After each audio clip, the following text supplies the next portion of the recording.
न सोना न चांदी।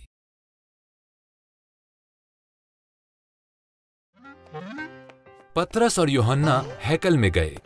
हैकल के खूबसूरत दरवाजे पर एक आदमी था। वो जिंदगी भर कभी न चला था। वो लोगों से भीख मांग रहा था। उसने पतरस और यूहन्ना से कहा, क्या तुम मुझे कुछ पैसे दे सकते हो? दोनों शागिर्दों ने उसकी तरफ देखा। उनके पास पैसे न थे, मगर देने के लिए इससे बेहतर कुछ था। पतरस ने कहा, हमारी तरफ देखो।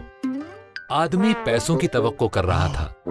मेरे पास सोना या चांदी तो नहीं है, लेकिन एक और चीज है जो खुशी से दूंगा। पतरस ने कहा, यस्सु मसीह नासरी के नाम से चल फिर। पतरस ने उसका हाथ पकड़ा और उसके टखनों और पांव में कुव्वत आई और वो उठकर चलने लगा। वो पतरस और यूहन्ना के साथ हैकल में गया।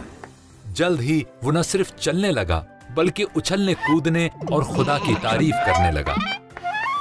लोगों ने उसे दरवाजे पर बैठे हुए देखा था।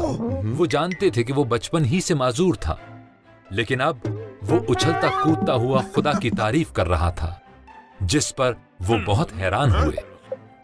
पतरस ने लोगों को उसके बारे में बताया जिसकी कुदरत ने इस शख्स को शिफा दी थी। उसने उन्हें यीशु के बारे में बताया। जब वो बता चुका तो बहुत से लोगों ने यीशु की पैरवी करने का फैसला किया। बाइबल ऐप बच्चों के लिए, इस ऐप को फ्री डाउनलोड करें।